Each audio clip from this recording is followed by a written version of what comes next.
शादी का झांसा देकर एक युवती का शारीरिक शोषण करने व उससे लाखों रुपए ठगने के बाद शादी से मुकर जाने के गंभीर मामले में आज बेनीपट्टी थाना पुलिस ने फरार आरोपी के घर पर कोर्ट के आदेशानुसार इश्तेहार चिपकाया है। दरअसल पीड़िता का आरोप है कि आरोपी ने शादी का पक्का भरोसा देकर लंबे समय तक उसके साथ शारीरिक संबंध बनाए। संबंध में रहने के दौरान आरोपी ने पीड़िता से अलग अलग समय पर झांसा देकर लाखों रुपए भी ऐंठ लिए।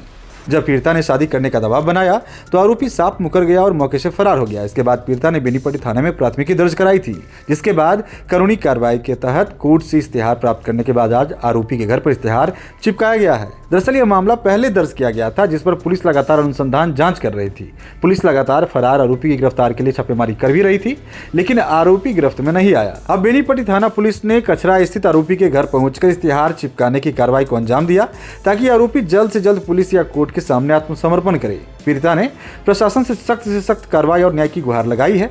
वहीं पुलिस का कहना है कि मामले की जांच जारी है और कानून के मुताबिक आगे की सख्त कार्रवाई की जाएगी।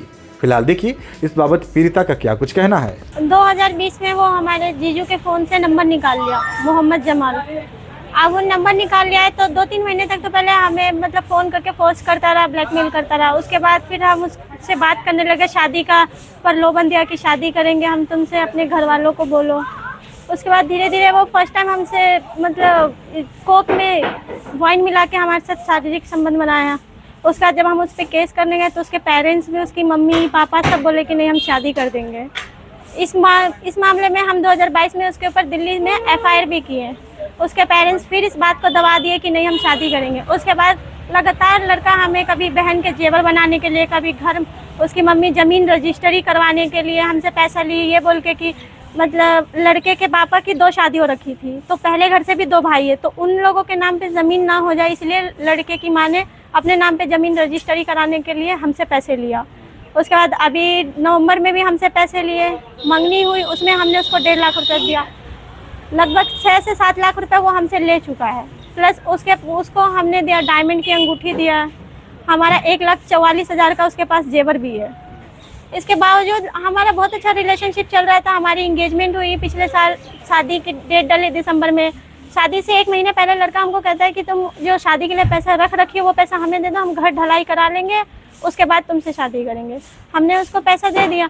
उसके बाद कंटिन्यू वो हमें बिजी बता के फ़ोन, हमारा कॉल इग्नोर करने लग गया, बात नहीं करता था, काम का बहाना देता था। हालांकि पहले लड़का 24 घंटे हमसे बात करता था। उसके बाद हमारे घर वालों ने उसके पेरेंट्स से बात करने की कोशिश की। उनका भी यही कहना है कि हम नहीं जानते, अगर शादी करनी है तो 20 लाख रुपए दो, नहीं तो हम शादी नहीं करेंगे। हमारा लड़का डॉक्टर है, हालांकि वो अभी OT असिस्टेंट कर रहा है। पिछले 6 साल से उसका OT असिस्टेंट कंप्लीट नहीं हुआ है। अवैध रूप से नर्सिंग होम चलाता है, डिलीवरी, ऑपरेशन और अबॉर्शन ये सब करता है। उसके बाद वो हमारे साथ जनवरी 2026 में शारीरिक संबंध बनाया। उसने फिर हमारा अबॉर्शन कराया मार्च में, और अब वो हमसे कहता है कि हम शादी नहीं करेंगे, तुम और कहीं शादी कर लो, कहीं और देख लो, और नहीं तो हमारे घर वाले बोल रहे 20 लाख रुपए और एक कार दो तो हम शादी करेंगे। इसी मामले में मैंने बेनीपट्टी थाने में केस किया। पहले पंचायत में कोई उसके घर वाले दबंग है, सब मतलब गाली गलौज किया, मारपीट किया, और वो लोग पंचायती को नहीं माने। उसके बाद हमने बेनीपट्टी थाना में FIR किया। FIR के बाद भी लड़का कह रहा हम शादी नहीं करेंगे, जो करना है कर लो, मेरा मामा ही बारीक दफेदार है। तो वो लोग दबंग टाइप के, वो लोग कह रहे जो तुम्हें करना कर लो, हम शादी नहीं करेंगे। अभी उसका भाई है, बुआ का लड़का तुफैल, वो उसका पूरा सपोर्ट कर रहा है। वो कह रहा है कि हम पैसा दे रहे, तुम केस लड़ो और शादी नहीं करेंगे। अब हम प्रशासन से यही कहना चाहते हैं कि हमें जल्द से जल्द इंसाफ चाहिए। हम बहुत इतने डिप्रेशन में कि हम, अगर हमें इंसाफ नहीं मिला तो हम सुसाइड कर लेंगे। DSP सर है, जो उसकी मम्मी कहती है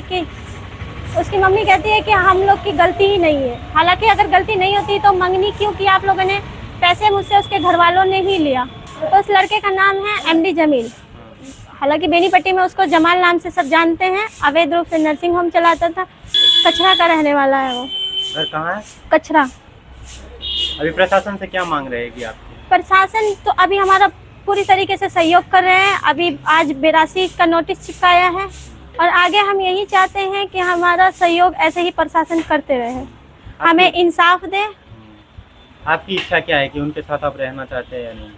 अब ये मामला पहले पंचायती में था, हम लोग के बीच था, तो वो नहीं माना। अब जब ये मामला कोर्ट में जा चुका है तो कोर्ट हमें जो फैसला कर दे, या शादी करा दे या तो फिर कोई भी फैसला करेंगे हम उस पर मंजूर रहेंगे।